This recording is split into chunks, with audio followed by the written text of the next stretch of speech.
Walang talukap ang mga mata, malaki ang bibig at nakadikit ang mga tenga.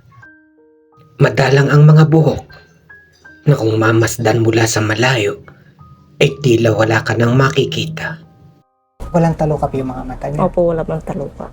Hindi po, kakunti buhok niya. Tapos yung tenga niya din po niya na nakadikit sa ulo. Mga daliri din niya. Yan, ganyan po siya. Siya si Alessandra Guadayo, 5 taong gulang, ng Dasmariñas, Cavite.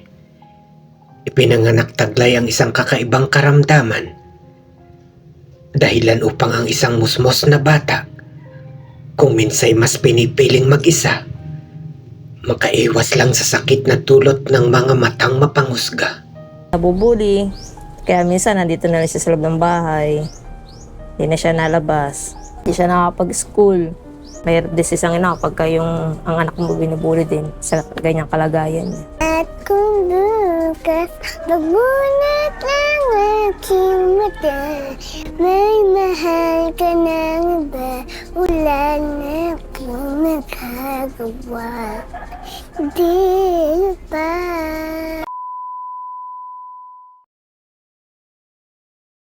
Hello po. Hello po. Magandang tanghali po. Kahit kilala niyo na ako. Opo. Papakilala pa rin nanay ako ng formal ha. Ayan. Ako po ay si Kuya Benji. Ako ay from Batangas City. Ako po isang charity vlogger. Ang layunin ko makatulong sa mga kababayan pero hindi po ako natulong. Opo. Ang tunay pong natulong ay yung mga kababayan din natin na nakakapanood po sa atin. Kayo po ba'y sumasang-ayon na makunan ko inyong kalagayan? Sumasang-ayon po.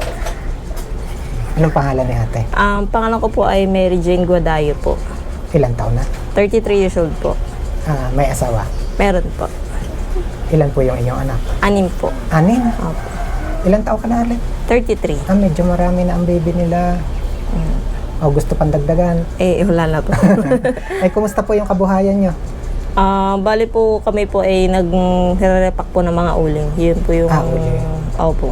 Yun ang ginagamit ng pangkabuhayan. Ang mga bata nakakapag-aral na. Opo, nakapag-aral naman po. Kasi mga kababayan, ang dahilan kung bakit si Kuya... Ano nga po lugar eksakto ito?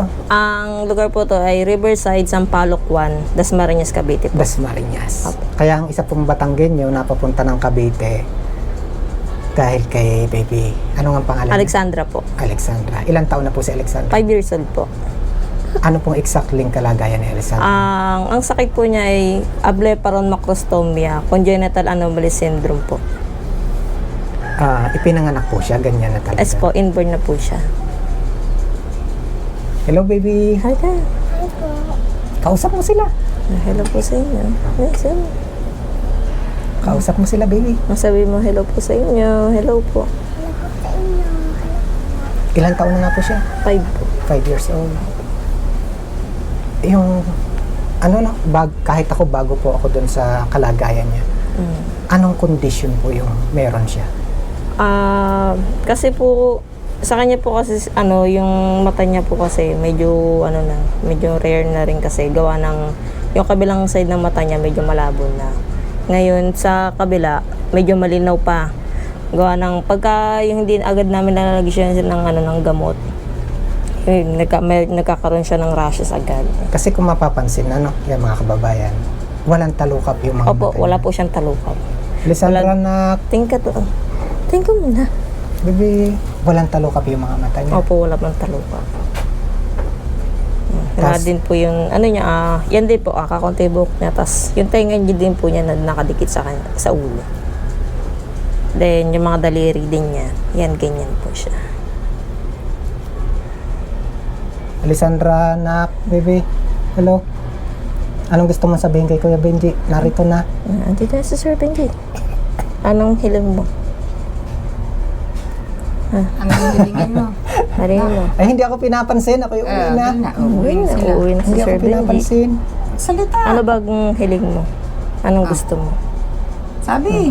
Yung po bang kalagayan ni Alessandra Sabihin mo na. may gamot, ibig sabihin may paraan para maging normal siya.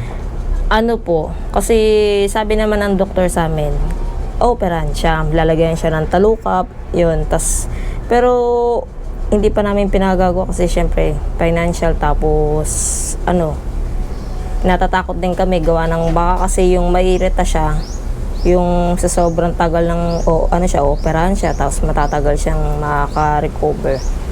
Baka bigla niyang tanggalin sa may irritable kasi siya minsan eh. Pero kung halimbawa posible at may makakatulong, pwede naman. Pwede naman po siyang operahan. Dun sa sitwasyon niya, anong mga kailangan niya? Bali kami po yung nagme-maintenance po ang gamot namin ng 3 times a day, yung isang ointment ng Erythromycin. Yun po, tsaka Hablax po, panpatak niya sa loob ng mata, and then Cetaphil po lotion niya. Para po sa mga sa rashes niya sa balat.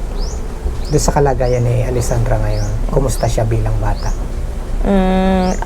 Medyo nabubuli, kaya minsan nandito na lang siya sa loob ng bahay. Hindi na siya nalabas. Dito na lang siya. Hindi siya nakapag-school. Yan. Gawa ng, syempre, may desisang ina pagka ang anak mo binubuli din sa ganyang kalagayan niya. Bebe. Naiiyayamot ka na naman. Gusto mo ba ng biskwit? Naku, walang dalang biskuit. Ando na, si Kuya may biskwit Benji. dun sa Maya na. Kung halimbawang mabibigyan ka ng pagkakataon, manawagan for Alessandra, ano yung nais mong sabihin sa ating mga kababayan?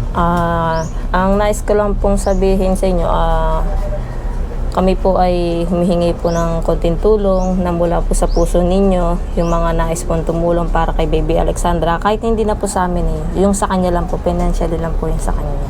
Yung makabili po siya ng mga gamot na pangangailangan niya, lalo na sa kanyang mata, para ma-maintain namin yung paglalagay ng gamot niya. Minsan kasi pagka naubusan kami ng budget tapos sumabay pa yung sa gamot niya, naubusan kami ng stock, hindi na namin agad siya nalalagyan.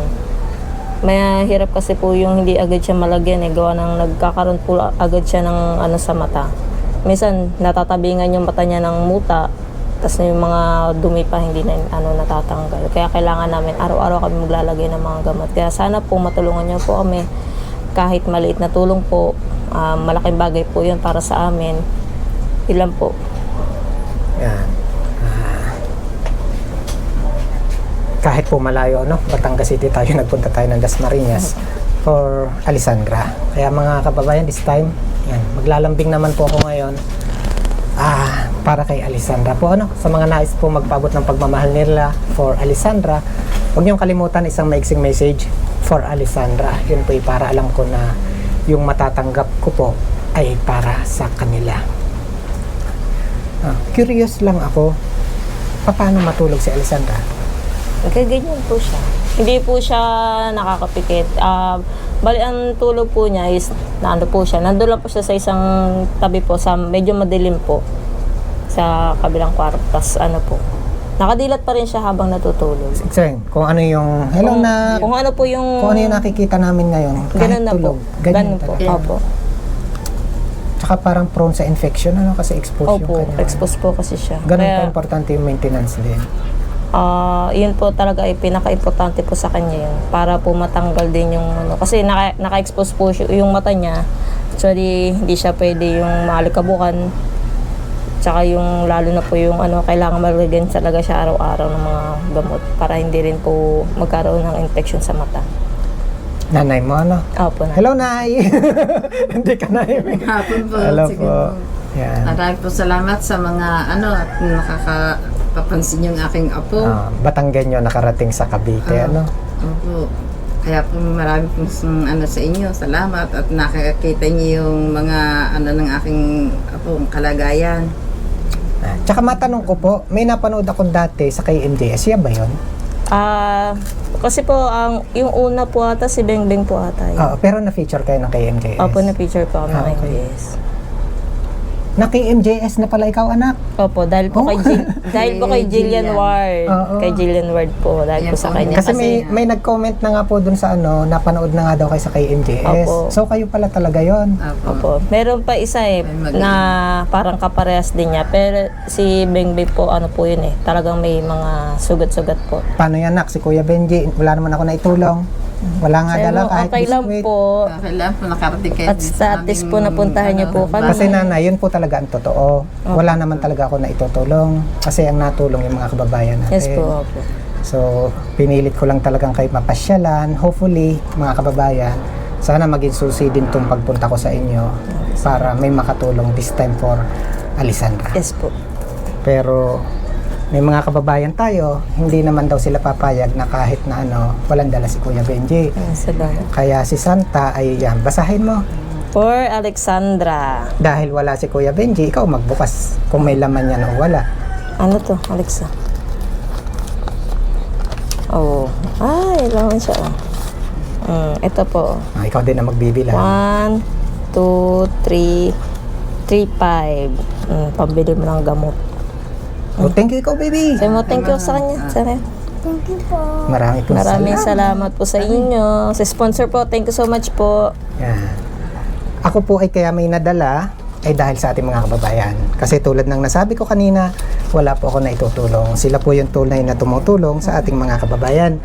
Maraming salamat po. Account number 8645-100 kay Ma'am Vanessa Ampong, 2,000. Account number 2727-200 kay Sir Manuel Base, 700.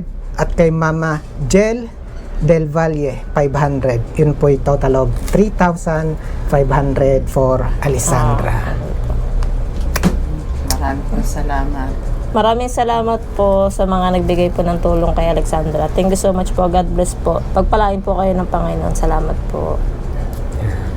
And this time, mga kababayan, para higit po nating matulungan. At saka, para higit po tayong makatulong, ayan, lagi tayo nasasabihan. For the views, nagpapasikat lang daw. Pasikatin nyo nga si Kuya Benji. Kasi, para higit nyo po ako matulungan, at higit na makatulong po si Kuya Benji sa ating mga kababayan. Please support po, follow yung ating page, subscribe yung ating channel, and then this time, for Alessandra, para dun sa sana may part 2. Sana po. Part 2, part 3, so forth and so on, ayan, nakasalalay po sa inyong mga kababayan. Kaya ngayon pa lang, sa pagkita nyo po ng video na ito, naglalambing po ako na may napakaraming pakiusap for Alessandra, mga kababayan. Please share this video po.